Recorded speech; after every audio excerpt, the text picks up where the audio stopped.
সংশোধিত ওয়াকফ আইনের প্রতিবাদে বিভিন্ন মুসলিম সংগঠনের পক্ষ থেকে বানারহাট একটি বিরাট মিছিল আয়োজন করা হয়।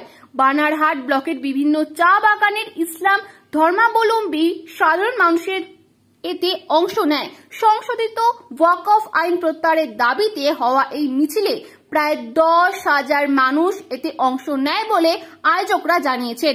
মিছিলটি বানারহাট চা বাগানের ফুটবল ময়দান থেকে শুরু হয়ে বানারহাট বাজার প্রদক্ষিণ করে তারাচাঁদ ময়দানে শেষ হয়।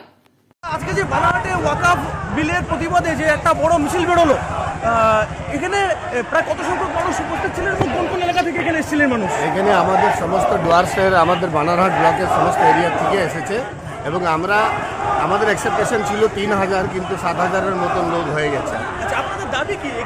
আমাদের দাবি হচ্ছে যেটা ওয়াকফ বিলটা আনা হয়েছে এটা কালো কানুন, এবং এই কালো কানুনটাকে আমরা রদ করতে বলতেছি, ওই বিলটাকে আমরা রিজেক্ট করতে বলতেছি। কেন কি এটা আমাদের ধর্মের অধিকার উপরে হস্তক্ষেপ।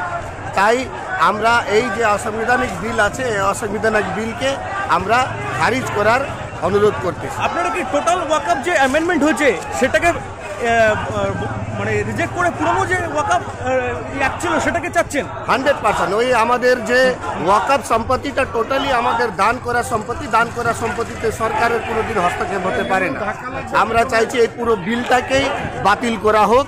এটা হিন্দুস্তানের পক্ষে ভালো, এবং আমরা হিন্দু, মুসলিম, শিখ, ইসাই সবাই মিলে আমরা এই বিলের বিরোধ করতেছি। আজকে আপনাদের এই মিছিলে কোন কোন সংগঠনের থেকে যোগ দিয়েছিল? মুসলিম বিভিন্ন সংগঠন, আমাদের সমস্ত আঞ্জুমান কমিটিকে চিঠি দেওয়া হয়েছিল এবং সমস্ত আঞ্জুমান কমিটিকে অনুরোধ করা হয়েছিল যেন সবাই এটাতে অংশগ্রহণ করুক। কেন পুরো ভারতবর্ষব্যাপী এটা নিয়ে একটা বিরোধ হচ্ছে, তো আমাদের বানারহাট ব্লকেও এটা বিরোধকে আমরা সমর্থন করছি। আচ্ছা দাদা, আপনার নাম এবং পরিচয়? আমার নাম তোবারক আলী। আমি একটা সাধারণ বানারহাটের একটা সমাজসেবীর মতনই কথা বলছি।